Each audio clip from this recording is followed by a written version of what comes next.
Hey all, Rick here, and you're watching Live Long and Podcast.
Hello and good evening and Happy New Year. Happy New Year. For All Mankind, Season 4, Episode 9, Brazil is over, and it has been since 2024, 2 years ago. But here in 2026, the first podcast of 2026 on Live Long and Podcast, we're just getting started. Whether you're joining us live on YouTube, Twitch, or Facebook, or catching the audio version wherever you get your podcasts, our mission to watch every episode of For All Mankind continues. One covert operation, one political cover-up, and one asteroid diversion scheme that absolutely should not work. And here we get started. Now, here's a guy who watched a dinner party that turned into an escaped Brazil pitch. I'm your host, Dave Mader. And we got a great panel here to break it down once again. Well, one of them is rebooting or something, but he'll be back. Coming in here first, if there's a moral boundary, he's measuring who stepped over it. But if someone serves another bad hotel burger or even a Big Mac with ketchup, and also brains, then he's truly calling it out. It's Kevin Millard. Oh, this Big Mac is gross too. Yeah. Yeah. Hi, Dave. This was interesting. What a penultimate episode. Yeah, I guess. I just want to remind everybody, this is the 9th episode of the season. Save your excitement. Save your excitement. We can't handle it all at once. Okay. We're talking to Jody Simpson next. He's the discriminator disaster coming a mile away. But when the Ranger had to replace it, opening the door for Dev's team to hijack the mission, he's already diagnosing the engineering failures. And when the system breaks, he's the first to tell you why. It's Jody Simpson. It is me. And I also believe that the absurd amount of ketchup on those burgers was probably the highlight of this episode, other than the last 5 seconds. Adding the ketchup to the Big Mac. I don't know if you're a Big Mac eater, Jody, but I don't mind a Big Mac once in a while, but I definitely wouldn't add ketchup to it. It doesn't need it. It's already got the sauce. What are you doing? Ketchup is for children. Yeah, any of you like it? That's what it's. There are some uses for. Put it on the quarter pounder. Get a quarter pounder, Sergei. Quarter pounder with ketchup, I'm okay. But right just light ketchup. Of nothing. But she put on an absurd amount of ketchup. It was flying out of it. Okay, well, we're gonna break down all that and more. She clocked attention the moment the espionage device was found in that North Korean module, and she felt every beat of emotional fallout between Margo, Leda, and then finally Sergei. Style meets steel. It's Heather Narduzzi. Hello, everybody. Ketchup is for children, gross children, and knocking over my camera is for cats. Damn them cats! Has occurred here. What a cat! What a bad cat. Here he is. It's Sandwich himself. Oh, hello, Sandwich. Sandwich. She's a big sandwich. Yes. You've been a naughty monkey. Or cat, I guess. Well, welcome. And Adam Woodward expected to also join us once he figures out his technical woes. And Jeff Mader is abroad, so he will not be with us tonight. This Jeff's is a lot. abroad now? Good for her. I know. That's what I say. Of course, we have our live streamer commenters here. Yes, this is the first pod of 2026. Sam, welcome. Glad to have you with us. Happy New Year to you as well. Happy New Year! And of course, others here to cover it. I don't know if you're expecting this podcast to be about Brazil, you might be disappointed. Not. I'm sorry. Although Brazil is a great country, and Brazil is brought up in the episode, but it's kind of not really the focus per se. The dream of Brazil, and spoilers if you have not watched up until season 4, episode 9 of For All Mankind, but we're going to be talking all about that. And okay, and with that warning out there, guys, Sergei's dead. Whoa! Spoiled the whole episode for me. He might have committed suicide. It's hard to tell.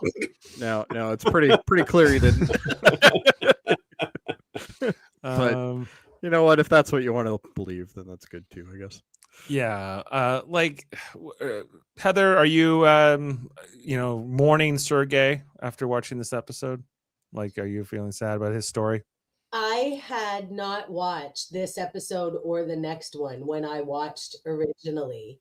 And hello, Adam. Hello. Oh, yes, we have mics again. All right. Yes. I was surprised. We're talking about the surprise ending of the episode. So I was surprised, not like story-wise once it happened, but I didn't realize that was going to happen. And yeah, I was bummed. I liked him. He deserved a better end. And we'll get to this when we break down the episode. But so he's just going to straight up leave his wife, just ghost her. Apparently, dude, you deserve to have a Big Mac be your last meal if that's what you're doing. Get out of here. Yeah, I felt so bad for her. She's gonna mourn him so much, and he was just about to fucking abandon her forever. Yeah. Right. And the thing about it is, like, I was still confused. I'm like, oh, is there an actual romance between Sergei and Margo? Like, I know she thought there was, but I thought after the whole, like, him getting strangled and everything else, like, there was, like, all the pretext of that was gone. But the real question, Dave, is does she use ketchup for other things? Well, I don't know the answer to that, but it's I just was kind of like a little thrown off because I always got the impression like what and like in last season when I'm trying not to dwell on what he said, but last season when he was trying to make out with Margo, she's like, I want you to kiss me now, and then he couldn't do it. And I got part of it was like, oh, the KGB is making him do this, so he can't get into it. But I also got the impression like he really is not into Margo in that way. She's just her friend. Perhaps he did not realize that he was into her until he thought she was dead, and then she was miraculously not dead. And then he was like, oh my God, I love Margo. What's up? Yeah, I guess. The episode is called Brazil because apparently, Sergei's plan here was like, well, what if we both defect? You defect again from the Soviet Union, and then I'll defect, I guess, from my teaching job at a high school in Iowa, and we'll go to Brazil and run the Brazilian space program and turn it into the next stage. But before that can come to pass, Sergei is murdered and then staged to look like he committed suicide, presumably by a KGB agent of Irina. Yeah, that's pretty clear to me. But there's more that happens in this episode. There's also the whole discriminator thing, like when them replacing that, Dev's teaming gaining access to the whole system, but then like that's all starting to unravel by the end as they're starting to NASA's starting to figure out that there's something up here. They've released their KGB CIA elite squad up on Mars to beat up Miles Dale in like a back room, which I did enjoy. I realized that this all started because of Miles. This is all going because of Miles. When they're like, we're gonna get you a tax evasion, but not before we beat your face in. What else was going on here? Lee killed that North Korean commander guy. So 2 people died in this episode, Sergei and that guy. I didn't care about either one of them too. Not the right guys. And like when Lee, like the two Helios workers who watch Lee kill that guy, like they could have stopped him. It wasn't like exactly They didn't want to. It wasn't self-defense. Yeah, they didn't. It was like, you know, maybe initially, but like when he's strangling that one guy, but then like after That guy's been wreaking havoc the whole time. Oh yeah, and then also Ed kind of seemingly is going to spill the beans about the whole plot with Dev about stealing the asteroid to Kelly. Big mistake. Don't tell Kelly anything. Kelly might be the worst person to say that to. Yeah, but we don't actually see the outcome of that.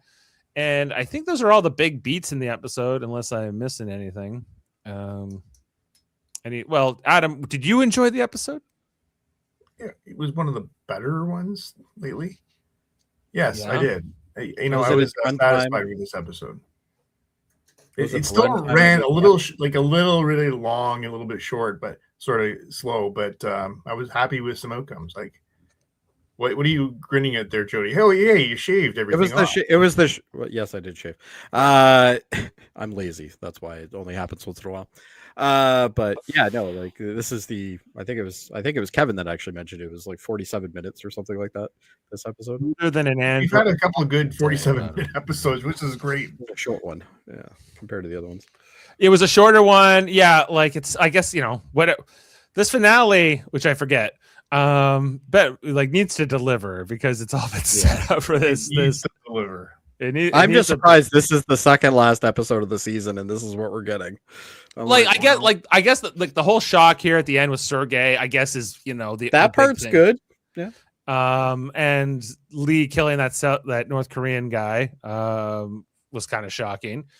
And my conclusion is that these writers and directors that are doing these stories have all come from shows where they've written 20, 30 episodes in a season. I think they're having a real hard time going down to 10. Maybe. Yeah, I think that might be right. Like, so last episode, so this is the 39th episode of For All Mankind that aired January 5th, 2024.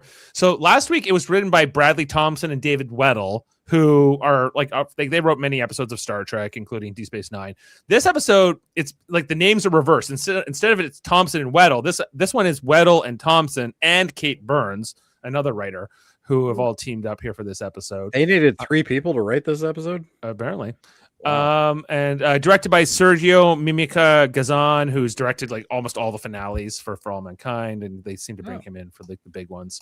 So he's like setting up the finale here. But I think that there's something to that we're missing stuff here. Like even in this episode, like Miles says, I was against the strike. I was like, were you? We never even saw you during those episodes. Like, we had no idea you were still alive. And if you were so against the strike, I think that would have been interesting to see a scene with him and Massey talking about that, since they're like kind of making eyes at each other sometimes, and like it's kind of it's like some kind of a romance of some kind, I think. But like that's been kind of left out here. But he's all about the heist. He's all about making the money here and getting his face beat by and hey, say what you will, but world peace could be brought about by the CIA and KGB working together to beat in Miles Dale's face. So there's at least something happening there. Friendship. So that's those are all the big beats. We can jump in if there's no other thoughts. And I got nothing else to do for the next 20 minutes.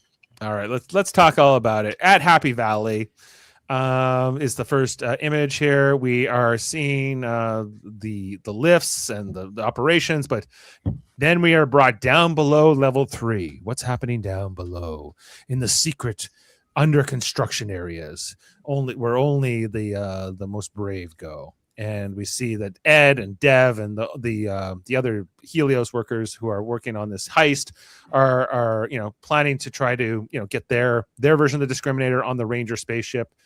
Because nothing makes you work faster than Ed pacing behind you. By the way, yeah, that's really he's really helpful that way. He's a great micromanager, and he really great with kids. He gets the most out of his people too. So anyway, like they keep trying to authenticate. They're hoping that has Massey done it, because apparently Massey's been up there for a while. Like, did they say? I think in the dialogue they might say they said a month.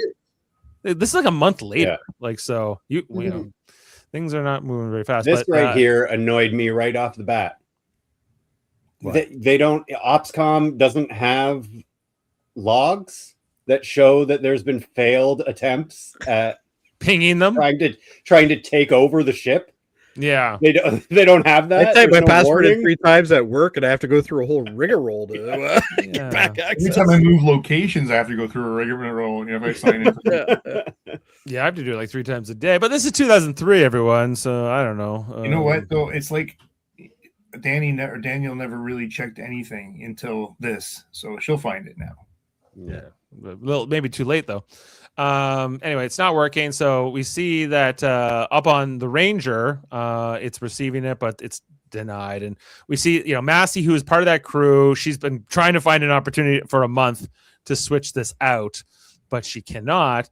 So, here we see it being authenticated by the actual Happy Valley True Opscom. And I guess this was her backup plan, or maybe she cooked this all up herself. Massey's like, I know what to do. I'm going to sabotage the existing equipment by using a little squeeze bottle made with some eye drops, basically, and put that into the device here. So we see here she squeezes the little bottle, and one drop of solitary drop goes in the exact right place. Yes, it must be a fan sucking it in, eh, Jody? I'm sorry. Is that like a fan sucking it in? Yeah. What are these slots here on the front of the discriminator? I would assume that's so moisture can get in and ruin it. That's the moisture regulator. What it does is it lets in moisture and it fries itself. Oh, okay. Well, what a sophisticated piece of technology here. No, but is this believable? I think this was a little good way to do this. It worked. It seems to work. God, so yeah. How many times I've washed my flash drive and it still works fine? I'm like, come on. But this one drop, we see steam or smoke or something coming out almost immediately, and then the device completely turns off. And so it took her a whole month to come up with that plan? Apparently. Which, by the way, they're in a weightless environment right now, are they not? Yeah. Yeah. So why is the steam coming out of that vent?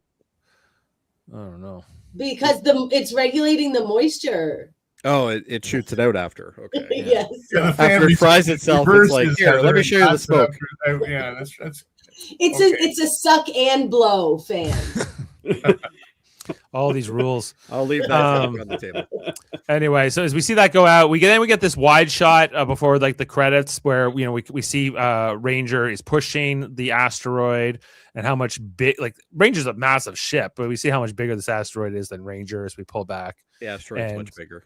And we see it there, as it's kind of, I guess, heading towards Mars. Did anybody see that and instantly thought there was a worm inside there? Is that what you think? That just me? It just looks like it makes you think of an apple with some holes in it. Yeah. I was just thinking of that crater in Star Wars. Yeah. Anyway, Brazil is our title card as we had, get our credits and everything else. And then we come back and we see this is what the aftermath of that one drop is, what it did to the circuit board.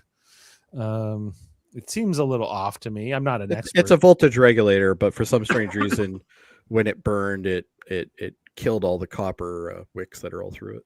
Yeah, so maybe there was something else in that solution. Who's to say? Who knows? Maybe acid. Maybe anyway. So they know it's broken. They need to they need to replace it. So Massey says, "I know where the replacement part is. I'll go get it." They're like, "Oh, good job, Massey. You're the best." We're so glad you're the one that knows where it is. And we see she does this little swap here, the one she brought up in her bag versus the one that's actually meant to be the replacement part. So nobody saw her up there with the bag walking up to go get it. No one saw it. No one checked it. So anyway, then back on Happy Valley base, we see here Kelly is giving her, she's trying to brief Dev on what she found when she went to that crater, a Korolev crater, to look for signs of life here on Mars. But Dev's busy playing. He's busy playing with Alex. I mean, he's busy being a better grandpa than his actual grandpa. So. Yeah, that's true. This is true. And Dev is very uninterested in everything Kelly's saying, throughout the whole meeting. Yeah, but he's uninterested in a lot of things that people say. He just doesn't. He's got his own agenda. You know what? This is probably the most interesting thing on the whole episode. She may have found life. Yeah, and he's like, I can't wait to read your report. Anyway, I'm He's like, I have I other need to see things your to deal dad. with. I think she does call it stealing out. Like, asteroids and why are stuff. you hanging out with my dad so much? It's kind of a strange operation. And he says, well, yeah, I'm working with your dad on the asteroid program. And she's like, you are? Like, She's like, just don't let him try to teach you how to ride a bike. yeah, well, That she was would be around bigger for those problems. events. That's true. But yeah, anyway, he's very like, he's kind of like, he's not telling anything to Kelly. None of what he's really up to. He's like, yeah, your dad's great. Love him now. We got all over all our issues. And I'll read your report later. Anyway, so presumably there's somebody who cares what Kelly's up to scientifically, but Kelly seems to. yeah. Well, that's important. Yeah. Anyway, get out of this one. Man, I took a lot of screenshots. Anyway, we then catch up here with Miles it's Miles and Ed, right? Talking to Lee, the North Korean guy. Yeah, they're both. About what they need next and how they need to use their North Korean surveillance technology in order to kind of see what's going on with the discriminator and kind of put the next stages of their plan in place. So, and Lee, and Miles says, well, we're trying to get your wife out of North Korea, but the harder part is getting her on a Helios ship to get her into to Mars next, because bringing her to Mars is one of the conditions Lee wants. And I'm like, I don't know. I feel like getting her on the spaceship seems easier than getting her out of North Korea, but I don't know. Who am I to say? If like Miles, like what resources would Miles have to get her out of North Korea? Like, None at all. Like I could see it like if there's somebody who was in the military, and maybe he's just some guy. I know he's just some like unemployed oil worker who runs a black market. But he's he's selling toothbrushes and mouthwash and underwear and whatever else. I think we're meant to take him seriously. I don't think he's meaning to deceive Lee here in the scene either. So it's kind of hard to believe. I think that he has never had any intention to bring the wife up. He just uses this to get what he wants. Yeah, maybe. And it might blow up in his face. Anyway, but Lee's in on the plan. He knows bringing the asteroid here will mean that Mars can be a more sustainable place. He won't have to go back to North Korea, et cetera, et cetera. So Lee's on board on some levels. He's going to help them with the surveillance and the spy technology. So basically, they install something on the North Korean cameras so that they're able to see them all. The North Koreans are spying on the rest of the base. This became the big reveal here. They've always had access to the rest of the base. They've seen everything that's going on. Well, that's handy for them. Not so much for the CIA and the KGB running counterintelligence, but they're all happy they can not only see what's going on, but they can hear what Danielle is saying to Ranger and different things as well. So as far as the heist crews go, they're getting all their pieces into place. That seems to be going their way. Authentication successful. Don't worry about the prior attempts. And so now they're in control. They'll be able to control the engines when that spaceship gets close enough. The next scene is back on Earth at Houston. We got this is what is this scene? Oh, this is Aleda presenting the mine. Because they're still thinking the asteroid's coming to Earth, and that that they're going to mine the asteroid, and it's going to take how much time it's going to take. Because Aleda's briefing Eli and NASA about all this, and even Margo being present, and it's going to take a couple years maybe to start getting the mining operation going after a $1 trillion investment. So Eli's, I think Al Gore might try to fire me again. Was always his answer. Al Gore, a tough customer. You gotta watch out. So anyway, after this meeting breaks, then we get kind of more conversations here between Aleda and Margo. They're secret conversations where they're passing notes to one another. Very subtle. The KGB will never see this. And but Aleda's had enough of it. She's like, I'm tired of passing notes. We need to speed this up and try to do something sooner than later. Come to my This house is tonight. a trope that drives me crazy in TV and movies when people are like, I need to speak with you, and then step 4 feet away from other people and have a private conversation. But we can hear you. I can touch you from here. They got to get that cone of silence from Yes. From Get Smart. Yeah. Yeah, exactly. But they want to, Aleda's like, just come to my house. I'll invite Sergei to meet at the house and we can all talk at once, right? And which Margo thinks is risky, but she's not going to have a big argument here with Aleda about it, so she's going to go along with it. And also, I think she's really excited that Aleda is allowing her into her home and her personal life. Yes, because last episode she was like, "You never asked me about my kids," and now that and we'll see when she goes to the house later in the episode, she's giving them Tootsie Rolls. She's she's reestablishing, I guess, whatever relationship she might have had in the past, with at least with the older son. Anyway, back at Happy Valley? Yeah, back at Happy Valley, where the North Korean commander guy, he's watching his surveillance tapes, but then he starts seeing the static, which is because Lee installed this surveillance thing. So what is wrong with the screen?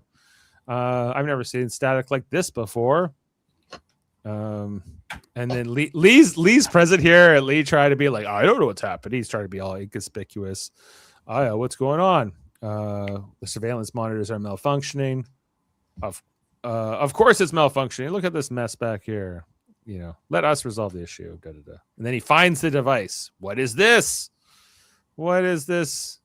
It's those Americans and those Russians, maybe. And so Lee, or I don't know the name of the North Korean commander, but the guy, North Korean commander, Joe, he brings the device directly to Danielle, calling out this American espionage. The espionage of the espionage. The espionage of the espionage. We demand an explanation. And she's like, well, what do you mean? What's it tied into? And then she wants to know what screen, but she doesn't want to reveal. And she's like, oh, this is you're being spied on with the stuff you used to spy on us. Is that what's happening? Yeah. So now, in contrast, this is a trope I love when somebody's translating but not saying the right thing. Yeah. And then he's like, Lee, she's like, oh, she's very sorry. She's gonna get to the bottom of this right for you right away. So he's definitely playing this guy. She wants to send her people into the North Korean module to search it. No, we'll never allow that. But like the only one we allow in is Miles Dale, who Danielle doesn't know, which I thought was interesting. Like she doesn't, I guess not by name. She's passed. We've seen her pass him in the hall and different things. But like so she knows that like this the device is here. It's got the NASA serial number on it. I think they probably should have pulled off the serial number off of this. You think? Yeah, that would have been smart. Anyway. Well, it looks like they tried, didn't they? No, I don't. Oh no, that's just the antenna. Yeah. She's stalling. So anyway, tell her to rest. Tell it. Yeah, this is what he meant is Miles Dale. He's the only one allowed into our module. So, so she puts her people on this. Figure out where this came from and what it's doing here. And this is maybe my favorite subtitle here. She is a useless tool of the decadent capitalist system. That was maybe my favorite part of it. And I will investigate this myself, says the North Korean commander. So Lee just rolls his eyes as soon as that guy leaves. And then they have a little kind of personal chat because we're reminded that Lee and Danielle are friends. Anyway. So then after that, because Lee mentions his wife, missing his wife. So Danielle then leaves like this voicemail for her. She's like, "Oh, I have a kid." Or this well, it's her stepson, but like she's talking to her stepson who's been gone married, but she missed all that. He's going to apparently be a dad soon, so she's excited to be a grandmother, but she's really missing home, I think, and was wishing. Oh yes, there's the ultrasound. Wishing she probably wasn't here, but she's duty and honor and sacrifice and keeping the space program going. And in this timeline, there's only 3 series of Star Trek. Yes. Oh yeah, she mentioned Star Trek. The 3 series that Ronald D. Moore. Save that conversation because I learned something on this one. Oh yeah. Okay, we'll save that one. But yeah, no. so.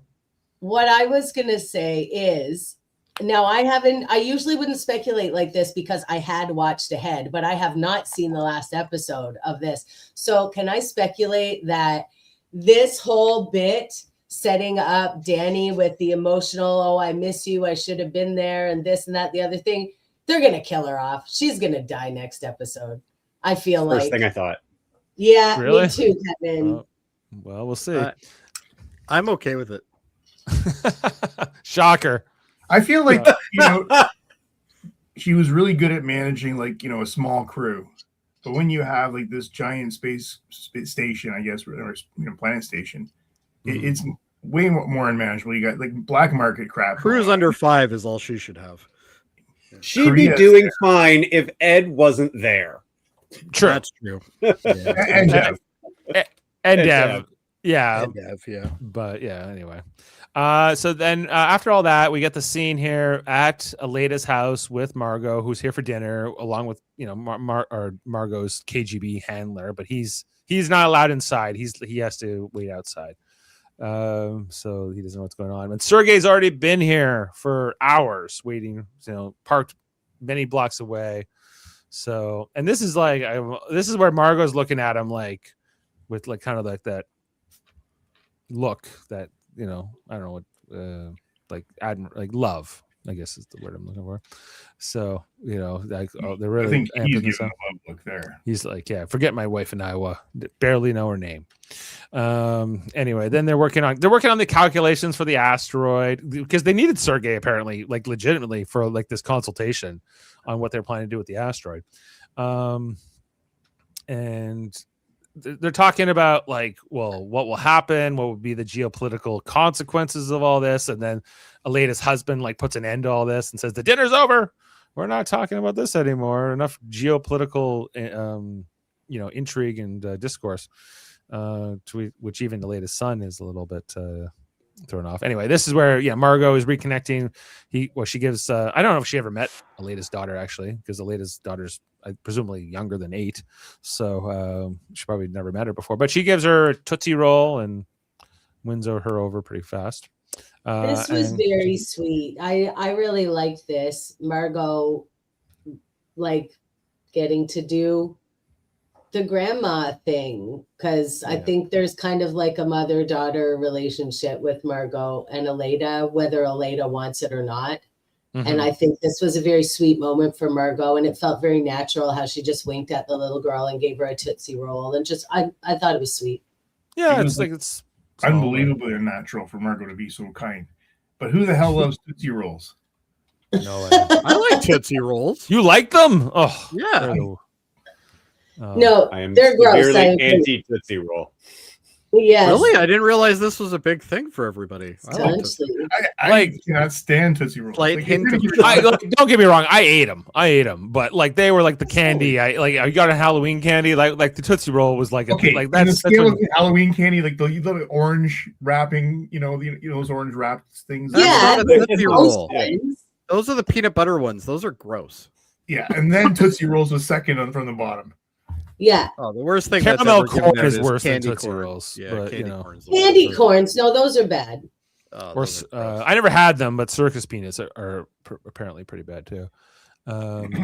Anyway, so after all that the kids leave for the dinner and everything, we got Margo and Sergei just talking about what their plans are next. This is where he pitches Brazil. Like, why don't we'll run off to be like in the Brazilian space program together, and it will be like the old Apollo Soyuz days, and we can do something completely new. And the Brazilian government would love to have us down there. So do we think that the whole reason for Margo to be there is to get to Sergei?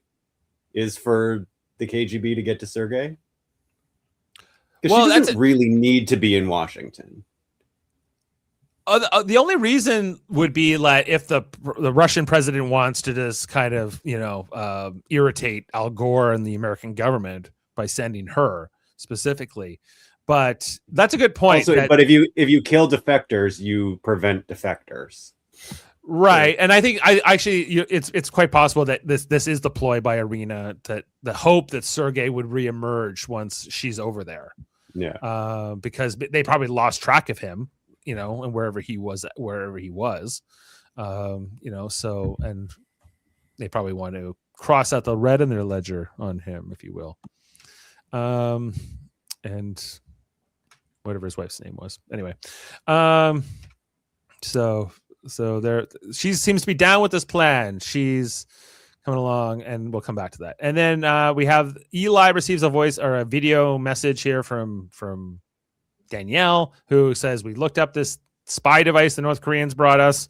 It came in on like a shipment. It says it was shipped, but it never was. Like, there's it's looking very bad here. She's leaving this message here for Eli. She's like, there's something very suspicious happening. Very like, why would somebody want all this computer technology just to communicate with a spaceship out here? Like, it's not a black market thing. It's not something like that you can explain away very easily. So Eli getting more and more concerned, potentially more constipated, hard to say.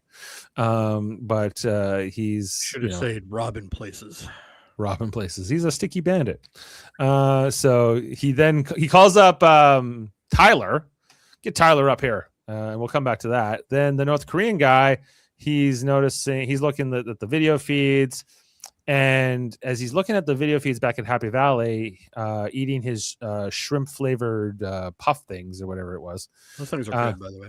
Yeah. He's noticing Miles Dale. Miles Dale then goes up to the one of the elevators. There's all his things. He doesn't take the lift like when he has the chance there. That's the thing. First thing the North Korean guy notices. Puts on his glasses to be very serious. And then Miles seems to gets in it, but he doesn't emerge on one of the upper levels like you would expect, right? And so through the power of North Korean detective work, he devises that he's actually going down to one of the lower levels, which is accurate. Elevator access restricted. I guess that's what that says in North Korean. So the North Koreans can't see down there, so he's gonna get down. Back to Eli and Tyler, who this is where it's now a conversation with Tyler, Eli, and Irina, who's in Moscow or Star City, I guess. And this is where they basically decide, let's activate our CIA and KGB assets on Happy Valley and find out what's happening here and get to the bottom of whoever that set up. That's not the only thing she decided to do. What was the other thing? Order the hit on Sergei. Oh yeah. Well, allegedly, probably. If anybody would, probably be her. Who else is but gonna do it? Anyway, so we have a KGB man up there. You have a CIA man. Let's put them to work. Let's get them to figure out, get to the bottom of all this. So we see the first, the KGB guy is Timur Avalov. I don't remember meeting this character in the previous episodes, but he's a Helios guy, and he was blending in with the fish, Dave. That's why you didn't notice. That's exactly what he's supposed to do. Yeah, because Daniel says, notice him, Dave. I kind of, you were like a big striker guy. You were with the strike. He's like, I had to pretend to be with the strike, but I was. The other guy is Michael Bishop, who we have seen before. He was the guy who got really disturbed when that guy got like his skin melted off, a couple episodes ago after the explosion in that unit. So he doesn't like the strikers too much after that. So he's got a personal vendetta. Plus he's a KGB or CIA asset, which Danielle says she's a little surprised by that she didn't see this coming with him. But I guess that's part of what, makes them good spies. And that they're talking about, well, Miles Dale was mentioned by the North Korean guy at one point, and the KGB guys, oh, I know him, he runs the black market here, like, maybe we should interview him. Like, okay, start with him and figure out what's going on. So international cooperation is a beautiful thing when it's spy agencies and cloak and dagger tactics. This guy reminds me of somebody, and I don't know why. He does look familiar. I don't know why either. I feel like I've seen him in something else. Yeah, anyway, so then Kelly goes to Ed's room on the base looking for her dad. Finds the pictures of Shane here. He's probably looking for weed. The weed. Picture. Does he have any pictures of her though? I don't see like he has a couple pictures of her and Alex, but I don't see any like her when she was a kid or anything. Anyway, They would have had to pay another actress. But then Ed comes in and he's like, "What are you doing in my room?" And Kelly wants answers. Like, why you're not telling me the truth? You're hiding things from me. Like, what's up, right?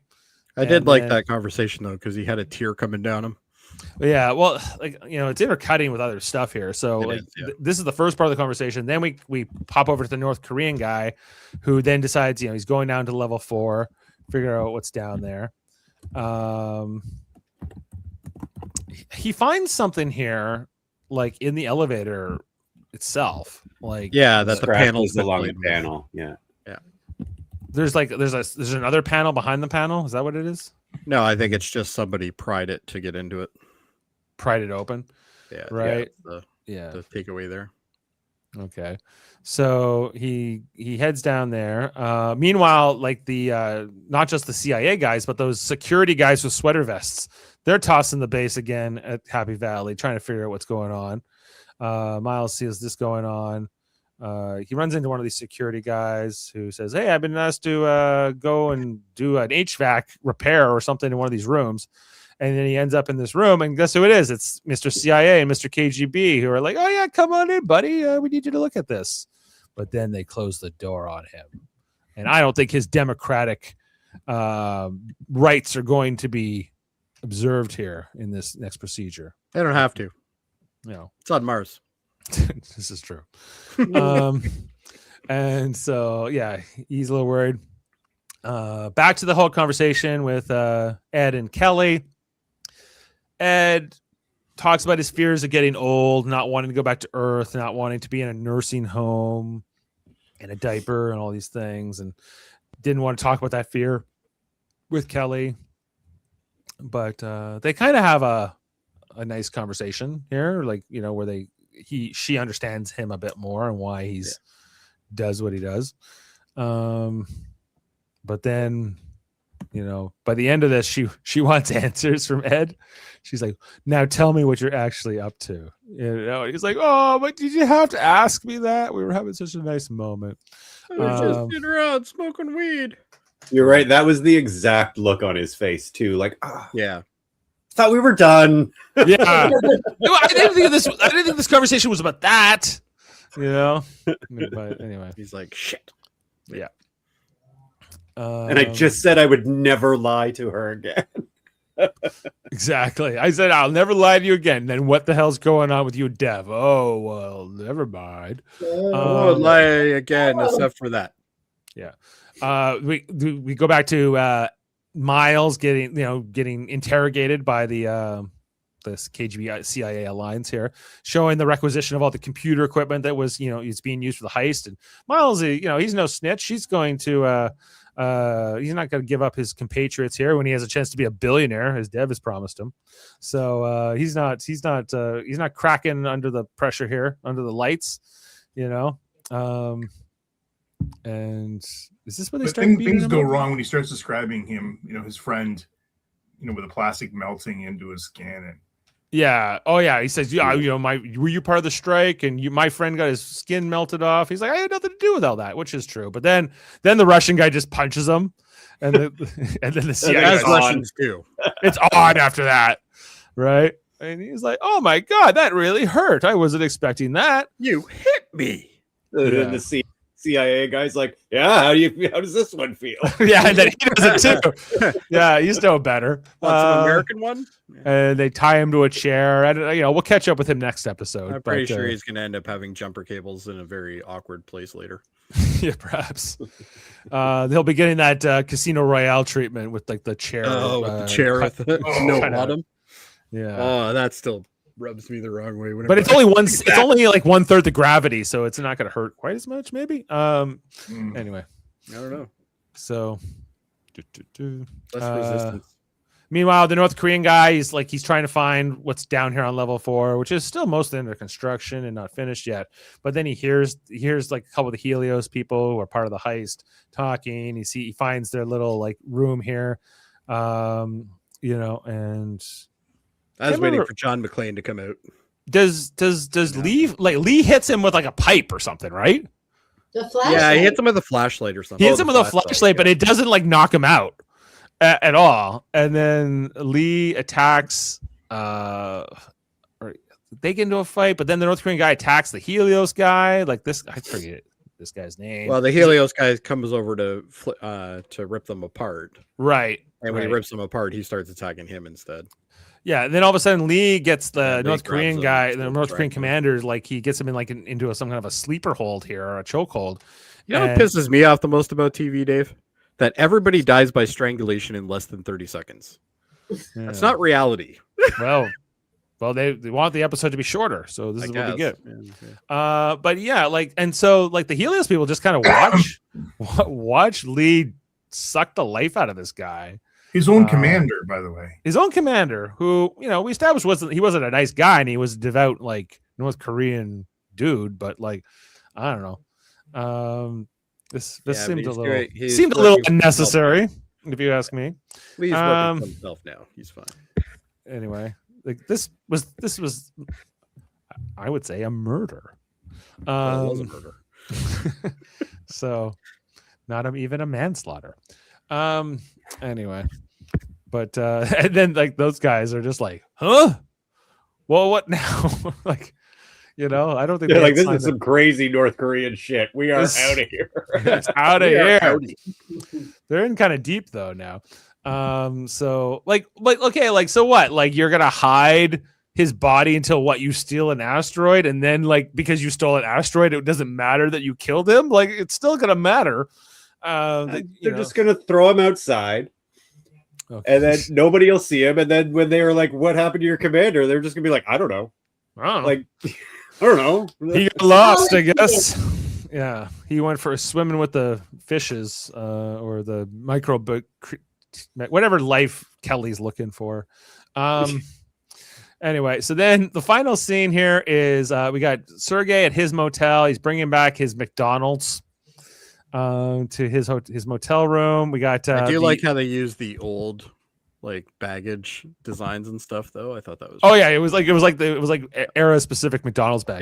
They didn't use the styrofoam ones, but Yeah. they wouldn't have at this point anyway. No, it's 2003. Yeah, and we also said Margo got a CD from because Duke Sergei Ellington. always gave records to Margo back in the day. It was, now they're giving CDs. This is Duke Ellington, another pianist, I would imagine, a jazz pianist, which she puts on, and she's getting, she's excited. She's all happy for her plans in Brazil. Meanwhile, we got Sergei bringing his McDonald's back here to his room, and he's getting ready to have his food. She's got a burger and fries. Sergei is staying at a motel, right? Yeah.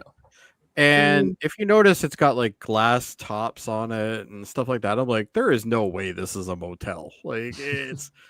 I've been in some hotels and there's nothing like this. It's a Motel These aren't 8. fancy. Yeah. So there's kind of like this cutting back and forth. Yeah, like you can see I love like that though. That looks so the good. era specific Big Mac bat and fries for that matter. Anyway, When he it- takes What can we show Margot's table? Right, that's fine. See, the flowers that are in the glass are black-eyed Susans, and they symbolize justice. Ah, interesting. Ooh. maybe Adam will have something about that. And she pours it into before I really cut down on my sugar consumption, I used to put an excessive amount of ketchup on my burger too. So I never put ketchup on a Big Mac. It's not necessary. So Anyway. I'm gonna tell you right now, Candace has. I've seen her do it, and I thought it was gross. Fun Well- fact, I have never eaten a hamburger in my life. Not a Big Mac, not a hamburger, nothing. Really? Do you not eat? That's not a beef, fun or- fact. That's a sad fact. No, it's a wonderful, happy fact. Why do you not eat burgers? Gross. Ew. But Are you'll you eat like vegetarian? No. Oh, okay. this is a You very just don't I'm like a ground complex woman. meat then. You are. Well, we'll have to interview you later about that. But Okay, Anyway. so first of all, I put ketchup on my Big Mac, Jody, just so you know. Do you? It's gross. Don't do that. It's like, but he's doing it. Anyway. Margo is really enjoying this. Movie. She is like forget it. She doesn't need a man in her life. She just needs a Big Mac or. I will say I have had that. Well, good thing because the man in her life is about to not be there. Yeah, exactly. Never quite worked out. They're gonna create their own ketchup with him. She's already reading up on the Brazil and all this back in her motel or her hotel room. And then once you skip one country, what's the hell? Wait, skip another one. You know? Skip on another one. Yeah, why not? Like only the two world biggest superpowers. They'll never get to you. It's not like somebody can be abducted from South America. It would be pretty hard to imagine. No, right? I can imagine. I'm also glad that the Big Mac that they use looks like the Big Mac that I would get, which is the messy ass Big Mac with like pickles only on one side of it, and like, no equal distribution of. Does he even have a bite before he gets? He doesn't even get a bite. He doesn't even get to have a bite. To take the bite, and that's when he gets. He's about to take the bite, but then as he's with this warning, graphic ahead. Truly cruel part. And like if you want to stage this as a suicide, so I got myself a Big Mac and I was about to take a bite, but then I blew my head off. Whack myself instead. No, you would you would eat the Big Mac first. No, what he did was I wanted a quarter pounder, not a Big Mac. He looked down and he went, "Oh my God, what have I turned into? I put ketchup on a Big Mac." He was so distraught that they screwed up his order that he had to end it all right there. Oh, what a shot! Oh my God. It might be ketchup. We don't know.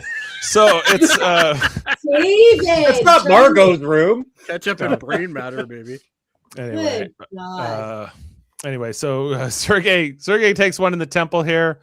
Well, Margo's there, and he's on the ground. Then I can't tell what he did with his left hand here. I was trying to figure that out too. He put his fingerprints on the gun with that hand. Yeah. And then he put the gun in his other hand, but the bullet wound is in.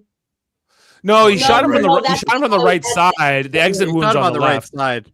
It might even be he was trying to put it in the left side and then realized it was the wrong side, so he had to put it in the other side. Maybe, yeah. Anyway, but Sergei has been killed and staged to look like it wasn't. That is the most beautiful motel room I've ever seen. Yeah, well, it was until his brains ended up all over the. It's still better than most of the ones I've stayed in. It really is. With the body in it, it's still better. It's spacious. I'll give it that. Anyway, so that is pretty much our last shot here with Sergei dead on the floor of his very nice motel room. I have to admit, this was the one thing in the whole episode that actually surprised me. I was like, "Oh wow, they just did that." Yeah, they just killed off Sergei. Yeah. I was kind of happy though. I don't want to go season 5 to Brazil and watch them. Like it's true. Yeah, I'm with you there. Like I didn't want him to die, but I really didn't want that story. No. I don't want any story with Margo now. Honestly. Well, I guess this idea of can Margo truly be happy? The answer is no. Seems to be the writer's answer. She doesn't deserve happiness. She looked pretty happy while she was eating that burger, though. Mm-hmm. She did, yeah. She was like, "I'm going to Brazil." Sometimes it's the little things, Heather. Yeah. Well, it's the little things that make the big things important. And what little things I like, I promised this man 8 to 10 minutes tonight for fun facts, and he is up. I need that many minutes. You promised me. All right, here we go. Fun facts with Adam. Sexy fun facts with Adam. With Adam. Oh, Let's go. That's pretty All good. right. So this episode title, Brazil, is a nod to the Cold War geopolitics. So there's something going on, guys. Brazil was not part of the coalition. If you notice, they didn't sign up, right? They're not one of the M7 nations. Correct. So they're actually implying that Brazil, and they've actually talked about this. Yep. Holy crap! That's a big question. Okay, we'll come back to that. Click. Sorry. Yeah. Sorry, where was it? So Brazil has basically started to come out of the gate into a major space power. They must be because, well, clearly, Sergei thinks it's somewhere to go and work with Margo, and they can really add to the program down there. So yeah, I could buy that they're like if North Korea is going to Mars, I can buy that Brazil is putting a space program together in this timeline. Yeah. I think the big reveal here was the fact that, and it was kind of funny. I mean, Dave, you just sort of came to it. It was the North Koreans have been secretly spying on Happy Valley since the beginning. Mm. I don't even understand what they contribute. Like why the other M7 nations want them there. Like maybe the Russians are pushing for them to be there, so they have like another like Maybe communist country in the mix. But yeah, in this episode, Lee becomes a covert action hero, really, for us, because he's now become, he's been very quiet. But two things in this episode were interesting with him was there was a real reference to when Ed and a familiarity when they were talking in the hall there about their past relationship and the fact that he was 8 months in the capsule, which was kind of interesting because that was the first time you saw a real connection since he was on board whatever ship they were on, waiting for pickup, years ago. So it was kind of cool to see. yeah, although you were to say Lee in this episode, Lee becomes an action hero. I thought you were saying Lee becomes a murderer. Well, Yeah. that too. It can be more than one thing. And then again, I think they just glossed over the fact that Kelly may have discovered life on Mars. That's the big thing here, in my opinion. Again, like when you talk about this For All Mankind and Mission to Mars and all this sort of thing, she has probably got the most important job. Well, no one seems to care on the show other than her. Nobody cares. No one. And I think this could be a really cool part of this whole series if they actually just focused on stuff like that. All that matters is iridium. Poor Kelly. Nobody cares about her work. Nobody cares about her kid. It's bad for her right now. Nobody cares about her kid. Well, she shouldn't have brought her kid. But he's the Mars baby. He's from there. He's little. He can do crimes in small places. Right. Mm-hmm. That's always handy. He's an accessory. Some things that we may have missed. This episode jumped forward a full month. You guys didn't miss that. I heard you talk about it. So Sam looks pretty tired up on that spacecraft. So yeah, can people even take showers in this base? Like, I never see anybody bathing or on Ranger. They do have a shower in the space shuttle, or they did. So I'm sure they have something. Mm-hmm. Yeah, that would be like the biggest thing. Is like, how do we handle hygiene when people are like in tin cans for months and years on end together? So, just some facts on the M7th Alliance, Dave, and everybody else. The treaty was formed in 1997 in the show. Founding members were the U.S., Soviet Union, European Space Agency, Japan, India, North Korea, and the Coalition of Communist Countries for Spaceflight. I did look up whether Canada was part of it, and there was no reference to Canada being part of the ESA. I know we've talked about that in the past. You mean in the show or in real life? In the show. Yeah. Well, we saw Canadians in season 2. Like, I haven't seen a Canadian astronaut since then. No. But the purpose of it was to end the space race. So, we stopped fighting with each other and all work collaboratively, share Mars resources, establish some great joint rules for discipline, operations, and astronaut rights. Sort of fell apart. And prevent unilateral control of Mars by any one nation. I don't think that's true either. Like, but yeah, interesting. Like, in terms of like what like not for one nation, but it feels like there are certain nations that are going to benefit from this asteroid more than others. Of course. And the rules are no single nation can discipline personnel on Mars without consensus. So that's probably why you have the coalition between the KGB and the CIA. It's all part. They're just following the charter. Yeah, they're following the charter. Right. Any nation can recall its own citizens at any time. Right. That was was her name Svetlana, the one that they recalled. Yeah. They never even told us what happened. Like, she was going to be put on trial in India, and we never they never told us the result of that. If she got They do a lot this of show that. loves not telling us the result of things. yeah. Yeah. North Korea astronauts must have private communication with their superiors. Okay. And contraband is prohibited. Well, That's why what it's contraband. is. Yeah.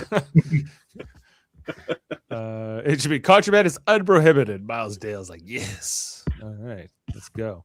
So coming back to Brazil, like where does Brazil come in? Well, Brazil becomes as a major emerging space power, but there's definitely some shifting going around now. I mean, this episode was all about shifting, right? Alliances are shifting. People are becoming friends with each other that weren't before. It was called out several times that Dev and Ed are now buddies. Right. So things are really falling apart. So listen, I know we are Live Long and Podcast here, so I really wanted to focus a little bit on that Trek reference. Yes, Danielle says there's only 3 Star Trek series up until 2003. Which So looking this up, and the 3 likely Star Trek series in this episode. No, so last night when I was looking it up, I thought that it was going to be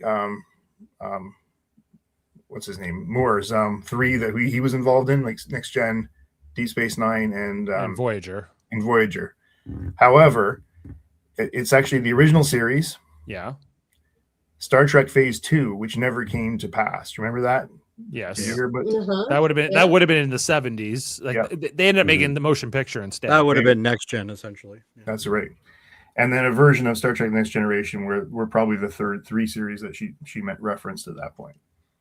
Interesting. Like in a world where there's all this such more advanced space travel, I wonder how different Star Trek would have been.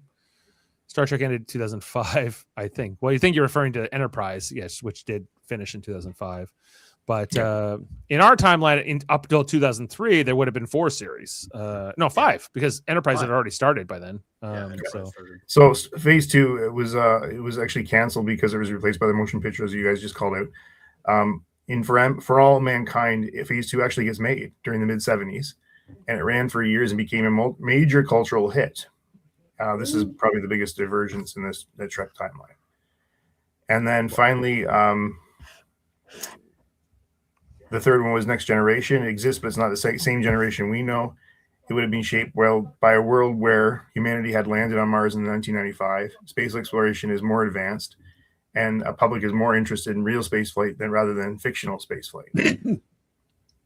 So it's not Picard necessarily or any of that. It's like a different Next Generation. Yeah. And Ronald D. Moore explicitly states that in this timeline, the first movie is Wrath of Khan. The first movie. Well, that's a better as timeline. it should be. And I would have rather We can all safely forget about Viger. I would have much rather got Star Trek Phase 2 than the motion picture. I think we all would have. Mainly for the number one reason, the uniforms, because the uniforms in the motion picture were awful, but the original concept uniforms for Phase 2 were basically like the original series, but just a little bit of an update. That would and Majel would have been number 1 then, right? Majel Barrett Roddenberry would have played number 1 in phase 2. We don't know in this timeline. In theory, yes. I know the only thing I really know about Phase 2 is like Leonard Nimoy wasn't going to come back for it, so there was going to be like a new first officer, but I don't know what the exact plan was there. Maybe it was supposed to be Majel. Okay, cool. That would have been all right. Although some people don't like Majel Barrett, so I don't know. I love her, but if that had really happened, would we have been blessed with Loxana Troy in this timeline? I don't know. Blessed? That's the one you went with? Jody, I will fight you, but not on this podcast. I'm not the only one. No, Shives is also a big hater. So we ended up down. I ran up another rabbit hole about which Star Trek captain resembles for each For All Mankind character. So you want to hear this? This is kind of fun. Yeah, fun. So Daniel Poole, give me a guess here, guys. Like what? Oh, I would say Janeway. What captain? Janeway? What captain? Captain Jean-Luc Picard. She's meant to be like Jean-Luc Picard? Most paired with her in characteristics. So calm, principled leadership. Pardon? Let me tell you why. Calm, principled leadership, diplomacy first, moral clarity even under political pressure, a belief that exploration should elevate humanity, and the ability to de-escalate conflict with empathy rather than force. Yeah, she doesn't give great speeches, though. No. She's not doing Shakespeare. Actually, I thought last night's speech was pretty good. Heather, do you think? I think we were chatting last night about that episode. So you said that Daniel Poole's discussion with at the end there was pretty good. Like The one where she's talking to her stepson. I think maybe it was another week, but anyway, I can't remember. But the fact is, I think that's kind of right. So let's go on to Ed Baldwin. There's only one guess here. Kirk. Cisco. Cisco, Kevin. Yeah. That explains Ed his tendency Baldwin to wanna would kill poison people. a planet. A soldier Yes. first, explorer second, willing to Yeah. bend the rules for whatever he believes is the greater good, deeply loyal to his crew, carries trauma and lets it shape his command style, and oftenly forced into morally gray decisions. Okay, however, that one I can definitely see more. Okay. And do you have a third one? Margo Madison.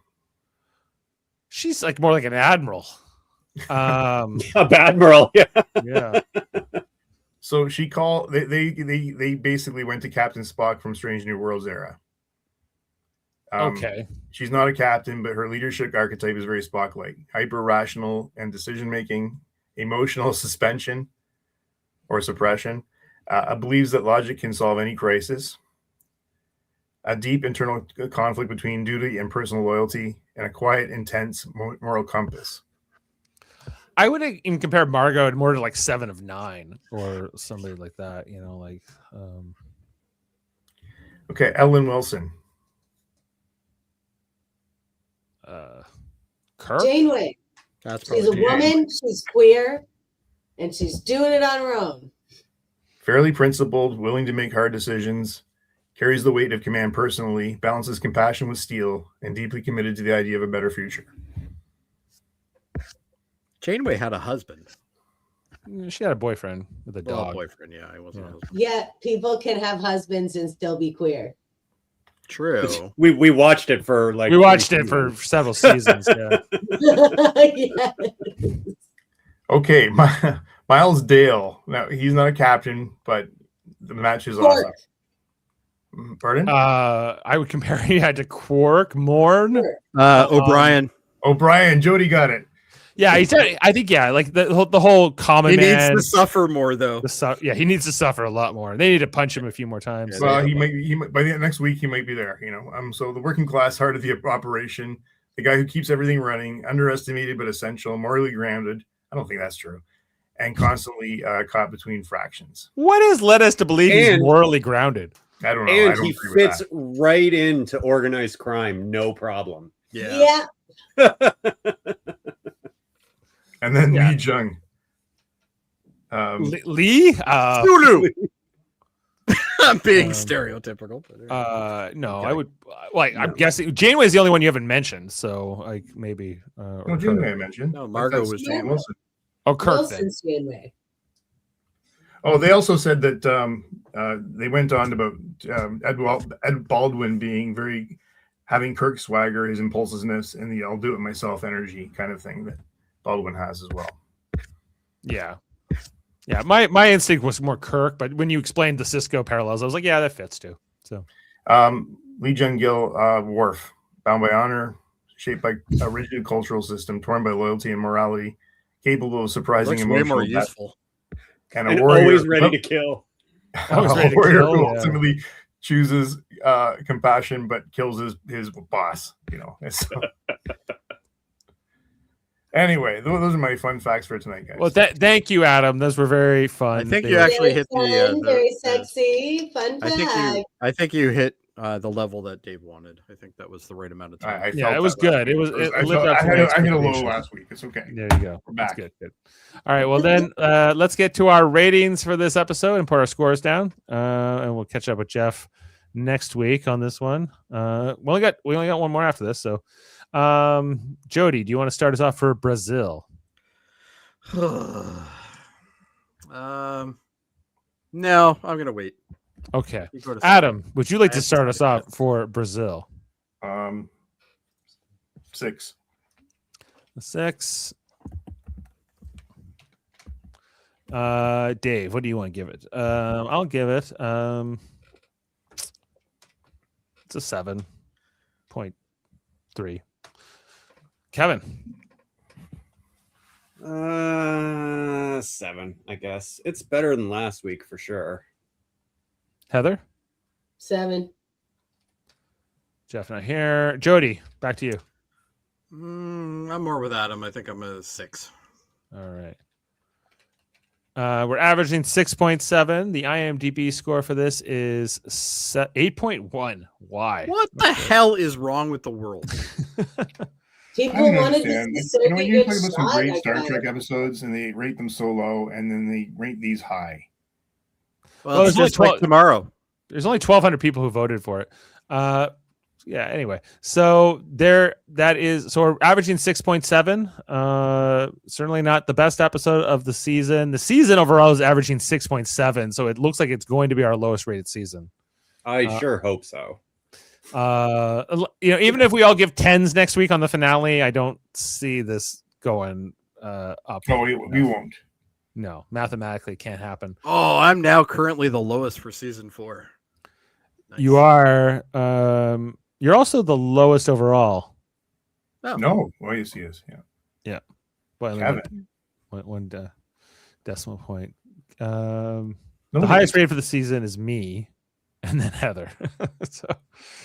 so there you go. At least we're consistent. We're All rays of sunshine amidst these negative Nancy's. Dave. Exactly. Hey, was I the lowest in season 3 though? Go back. You want that back? Season 3, you were the Yes, lowest. You were the lowest. that was his evil Adam era. Yeah, the 0 you gave We'll episode continue. 7 probably is a big reason. Oh for yeah, it. I forgot about the The zero. zero might have been Ice part of it, cold. Bring Hated it down. Bring it down. Bring it down. So yes, it's skewing your numbers quite a bit there, Adam. But hey. Terrible episode. But what's coming up, Dave? Well, the final episode of season 4, and I was really hoping we were going to time this so that we would get season 5 like right now, but it's definitely coming out this year. It's just a matter of what month. Apparently they shot it forever ago. So Rumor has it in it's these, gonna in these start crazy worlds of end like of letting you September. wait for 10 episodes, it's just bizarre. To like me. this show doesn't have a lot of special effects, so I can't imagine it takes like 2.5 years to do it. But anyway, that's what's so a yeah, lot of CG though. the final episode is Perestroika, season 4, episode 10. Perestroika, yeah, it means restructuring. Restructuring. I'll take your word for Miles' face. it. I was gonna say maybe Margo next. Yeah. So look out for that. We're gonna close the book on season 4. There's all kinds of stuff happening right here in Star Trek world and for all Live Long and podcast. Well, we'll continue on our series where we review Star Trek: The Next Generation episodes. We'll be on tomorrow night as we're talking about season 3, episode 16 of Star Trek: The Next Generation, titled "The Offspring." The episode where one of the most overrated episodes. oh my god! Well, Jody's not on the panel tomorrow. You're not going to be. I might show up anyway. No, we're good. We're good. I'm going to ban you if you come and talk shit. And make flags here. I have the power now, Jody. Don't make me ban you. I might do it. Fine. He left you no choice.